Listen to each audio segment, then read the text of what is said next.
ये हमारा power panel है, ठीक है। ये पूरा पावर पैनल है हमारा, ये पूरा पावर पैनल है। ये पावर पैनल के मेन कनेक्शन है जो नीचे से सप्लाई आ रही है। बैटरी अल्टरनेटर 1, अल्टरनेटर 2, बैटरी का जो वायर है मेन 19 नंबर वायर है, ठीक है। और 17 नंबर पीपी साइड का अल्टरनेटर 1 का वायर है। 117 नंबर एनपीपी साइड का वायर है, एनपीपी साइड अल्टरनेटर 2, ठीक है। अब ये तीनों को जो कॉमन बनाते हैं, ये तीनों पॉजिटिव है, ये नेगेटिव बस बार है हमारी नीचे, ये नीचे नेगेटिव बस बार है, ठीक है। जो अल्टरनेटर 1, अल्टरनेटर 2 प्लस बैटरी का जो नेगेटिव आ रहा है वो पूरी एक ही बस बार चार्ज करी गई है। जो ये 2 फ्यूज़ दिए गए नेगेटिव बस बार के लिए 250 एम्पियर के, ये इन्वर्टर को सप्लाई जा रही है। यहाँ से सीधा नेगेटिव सब जानते हैं कॉमन होता है और इसको कॉमन करके रखना है।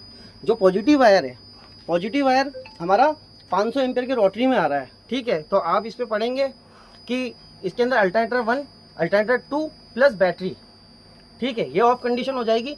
अगर किसी कारणवश हमारे अल्टरनेटर 1 में या 2 में कोई प्रॉब्लम आती है तो हम अल्टरनेटर 1 या फिर अल्टरनेटर 2 प्लस बैटरी पे भी कर सकते हैं, ठीक है। और अब अगर ये 500 एम्पियर का रोटरी है और ये 300 एम्पियर का रोटरी है, ये अपना मेन रोटरी है, इसके बाद में इन्वर्टर का रोटरी है, ठीक है। कई आती है कि हमारी जो बस बार रहती है, ठीक है, बस बार शॉर्ट हो जाती है या जल जाती है, ठीक है, या रोटरी जल जाता है या रोटरी ख़राब हो जाता है। उस कंडीशन में हमको रोटरी बाईपास करना पड़ता है। अब रनिंग में क्या होता है कि बहुत तकलीफ होती है, बहुत ज़्यादा समय लग जाता है, पैसेंजर कंप्लेन करते हैं, लेकिन उसको शॉर्ट समय में हमको बाईपास करना रहता है। उस कंडीशन में हमको ये बंद करना है, ऑफ़ करना है, ठीक है। इसको ऑफ़ करके हम ये तीनों वायर एक कपलिंग से लूप लगा सकते हैं, ठीक है। ये लूपिंग करके आपस में 19, 17, 117 नंबर, ठीक है, जिससे बाईपास हो जाएगा। अगर किसी कारणवश इस रोटरी में प्रॉब्लम आती है तो ये बाईपास हो जाएगा। यहाँ से वायर एक उठाकर आपको 26 नंबर जो वायर इन्वर्टर में आ रहा है, ये 26 नंबर में देना है। ये 26 नंबर कहाँ देना है, यहाँ पास, जिससे इस रोटरी में सप्लाई आ जाएगी। और ये 250 एम्पियर के जो फ्यूज लग रखे हैं पॉजिटिव फ्यूज है, जिससे आपके इन्वर्टर ऑन हो पाएंगे। इन्वर्टर ये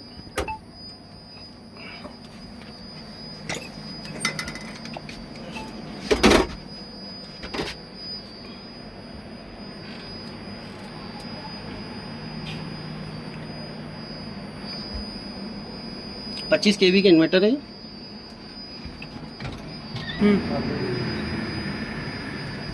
अब हम आ जाते हैं सेलेक्टर पर, ठीक है। ये हमारा मेन सेलेक्टर है इन्वर्टर 1, इन्वर्टर 2 का। ये हमारा पंप का सेलेक्टर है, ये हमारा फैन का सेलेक्टर है, ठीक है। 3 सेलेक्टर है। उसके बाद में लाइटिंग का सेलेक्टर है, नाइट लैम्प का सेलेक्टर है, और ये प्री कूलिंग का सेलेक्टर है। प्री कूलिंग किस साइड से बांधी है आपने, एनपीपी साइड या पीपी साइड, उस पर ये आपको सेलेक्ट करना है, ठीक है। ये हमारे चार्जिंग डिस्चार्जिंग मीटर है, ये वोल्टीमीटर है, सॉरी ये वोल्टीमीटर है, ठीक है। और ये हमारा चार्जिंग डिस्चार्जिंग मीटर है। जब अल्टरनेटर हमारा कार्य करेगा पीपी या एनपीपी या दोनों एक साथ, उस समय ये चार्जिंग डिस्चार्जिंग दर्शाएंगे, ठीक है। ये पीपी साइड का जनरेशन बताएगा, 0 से 300 इसका रेंज है, और सेम एनपीपी साइड का भी यही रेंज है। ये हमारा इमरजेंसी मोड है। अभी आप देख सकते हैं कि हमने एनपीपी साइड का इन्वर्टर ऑन कर रखा है, ठीक है। ये एनपीपी साइड का इन्वर्टर है, ये ऑन कर रखा है, और पीपी साइड का इन्वर्टर अभी हमने ऑफ कर रखा है, ये ऑफ कर रखा है, ठीक है।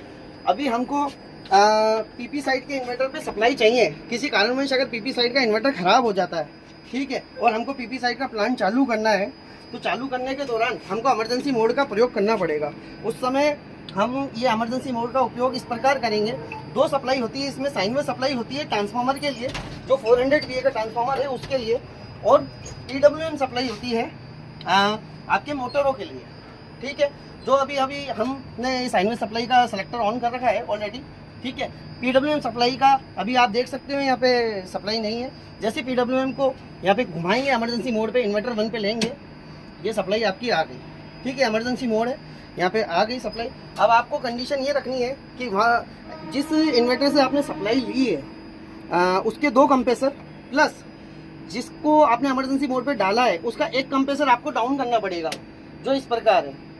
उसकी एमपीसी भी गिरानी पड़ेगी, जिससे लोड मेंशन देगा, दूसरे इन्वर्टर पे अधिक लोड ना पड़े।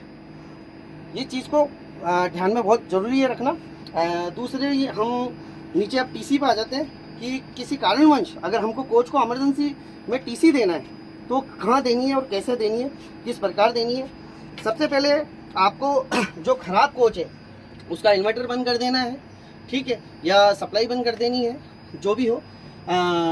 ये हमारा 63 एम्पियर का रोटरी है मेन, ये 63 एम्पियर की एमसीबी है, ये 4 एम्पियर की 2 एम्पियर की हमारी मेन एमसीबी है ट्रांसफार्मर की, जो इसकी इनपुट जारी है 415।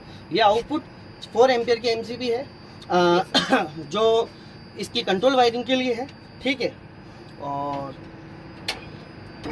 ये बस बार है, ये बस बार है, इसमें तीनों फेज दे रखे हैं RYB, ठीक है। ये 400 VA का ट्रांसफार्मर है जो कंट्रोल सप्लाई है, जिससे हमारा कंट्रोल ऑपरेट होता है पूरा।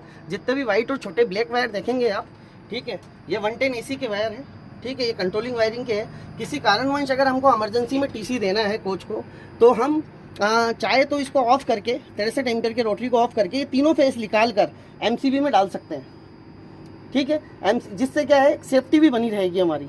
एमसीबी एक सेफ्टी हो जाएगी, किसी कारणवश केबल करती है, कोई प्रॉब्लम आती है तो एमसीबी ट्रिपिंग हो जाएगी, या कोई फेलियर होता है तो एमसीबी ट्रिपिंग हो जाएगी। अगर आपके पास में लग वाली केबल है, ठीक है, 16 स्क्वायर mm की केबल लेते हैं, अगर लग वाली केबल है हमारे पास तो कोई दिक्कत नहीं, आप बस बार पे भी टीसी लगा सकते हैं RYB। ये बस बार है, एक एक नट इसके खोल कर यहाँ भी टीसी दे सकते हैं आप, ठीक है। ये एमपीसीबी है, ये ब्लोअर की एमपीसीबी है, ये कंडेंसर की है, कंडेंसर 1, कंडेंसर 2, ये कंप्रेसर CP1 CP2 जिसको अभी बंद कर दिया था, ये हीटर की, ठीक है। गर्मी के दिनों में हम हीटर बंद रखते हैं, हीटर की एमसीबी प्लस कॉन्टेक्टर भी सेम यही है, ब्लोअर के condenser 2, condenser 1, condenser 2, CP1 CP2 and heater. ये मेन एसी कॉन्ट्रैक्टर है हमारा, ठीक है। ये वेन ड्रिल से संबंधित है इसका मैटर, मैं इसके बारे में पूर्ण रूप से बाद में वीडियो बना के बताऊँगा।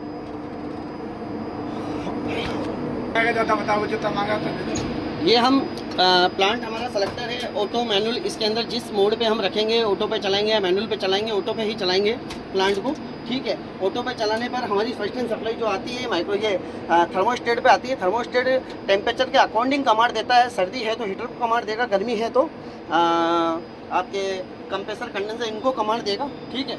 और उस दौरान ये सब ऑपरेट होते हैं 1 बाय 1 करके, ठीक है। और ये एक वेगो लगा रखी है इन्होंने, ठीक है। वेगो के बाद में ये हार्टिंग कनेक्टर है, सप्लाई यहाँ जा रही है हार्टिंग कनेक्टर से। इसे 18 पिन भी कहा जाता है, एक 37 पिन है। 37 पिन जो वाइट तार है हमारे कंट्रोलिंग के लिए वो है, जिसके अंदर अदर सेफ्टियाँ LP HP कटआउट OHP ये सारी चीज़ें हैं। जितनी सेफ्टियाँ वाइट इससे कंट्रोलिंग से दे रखी है, ये सब जितनी भी सेफ्टियाँ सब सीरीज में जोड़ते हैं। ये 18 पिन है हमारी, 18 पिन ये मेन सप्लाई है, 3 फेज सप्लाई है। ये हार्टिंग से सारी ऊपर सप्लाई जा रही है। अब ये ब्लोअर का, ये ब्लोअर है, ब्लोअर के बीच में एक हार्टिंग ओल लगता है, वहाँ से प्रत्येक जगह सप्लाई डिस्ट्रीब्यूशन हो जाती है। वापस अपन ये पावर पैनल पे आते हैं। ये इन्वर्टर 1 इन्वर्टर 2 है। ये इन्वर्टर 1 इन्वर्टर 2 क्या है हम इसके बारे में बताते हैं। ये पीछे 2 kV का एक ट्रांसफार्मर लग रखा है, 10 एम्पियर की इसकी मेन एमसीबी है। अभी जैसे कि देख सकते हैं, आवाज़ सुन रहे होंगे आप कि आवाज़ आ रही है, चालू है। तो ये 10 एम्पियर की एमसीबी अगर मैं बंद कर दूंगा तो ये बंद हो जाएगा, ये बंद हो गया देखिए, ठीक है। और इसको चालू कर दूंगा तो ये चालू हो जाएगा। इसका काम क्या है, इसके पीछे ट्रांसफार्मर जो लग रखा है उसका मेन प्रमुख काम है आपके पंखे चालू करना, लैपटॉप के अंदर AC सप्लाई देना, ठीक है। ये इसका मेन काम है। जो भी AC 110 वोल्ट उपकरण है वो सभी उससे चलेंगे। कई बार ये समस्या आती है कि इसका एक कोयल जल जाता है या बोल जाता है, तो उस कंडीशन में भी हम इसको चला सकते हैं। उसको ट्रेस करने के लिए हमारे को ये 10 एम्पियर की जो एमसीबी एक एक फेस निकाल कर हम इसको चेक कर सकते हैं। जैसे कि आप सब जानते होंगे कि जो ट्रांसफार्मर है वो एक ऐसी इकाई है कि अगर उसको सिंगल फेसिंग से कोई फर्क नहीं पड़ता, अगर मोटरें नहीं है तो उसको कोई फर्क नहीं पड़ेगा, वो अपना कार्य करेगा। अगर 2 फेस भी मिल रहे हैं तो वो आउटपुट देगा, ठीक है। और आउटपुट देगा।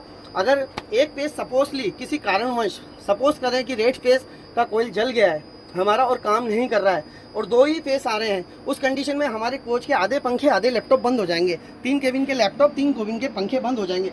उस कंडीशन में हम जो है आउटपुट है उसके 6 एम्पियर की जो मेन एमसीबी है पंखों की, ठीक है। और ये लैपटॉप की RCC भी, ठीक है। ये रेसिडुअल करंट सर्किट ब्रेकर लगा रखा है 30 मिली एम्पियर का। ये लैपटॉप पॉइंट के लिए है। ये मेन एमसीबी है फैन के लिए। ये डिस्ट्रीब्यूशन के लिए है 2-2 एम्पियर की एमसीबी, जो प्रत्येक केबिन है उसके अंदर 3-3 जो केबिन है उसके अकॉर्डिंग इसका लोड विभाजित कर रखा है। सपोजली आपका रेड फेस अगर चला जाता है तो आपको कुछ ज़्यादा कुछ नहीं करना है। जो रेड फेसिंग में आ रहा है, ठीक है, उसका आउटपुट निकाल कर दूसरे के आउटपुट में जोड़ देना है, जिससे उपकरण आपका चालू हो जाएगा। लेकिन इसके अंदर भी हमको लोड का ध्यान रखना पड़ेगा, लोड का बहुत अधिक ध्यान रखना पड़ेगा। जैसे पंखे के लिए हमने रेड काम नहीं कर रहा था तो हमने रेड निकाल कर येलो में लगा दिया, ठीक है। अब लैपटॉप के लिए भी, लैपटॉप भी बंद हो जाएंगे 3 केबिन के, तो हम वो रेड निकाल कर ब्लू में लगा देंगे, जिससे लोड बराबर पड़ेगा। लोड एक ही फेस पे लोड नहीं देना है हमें। अगर एक ही फेस पे हम लोड देंगे तो उससे हो सकता है कि दूसरी कोयल भी जल जाए, ठीक है। ये एमपीसीबी है, ये हमारे पंप के लिए मेन एमपीसीबी है। ये 2 कॉन्टेक्टर है उसके 1/5। ये कंट्रोलर है ऑटो मैनुअल पंप के लिए।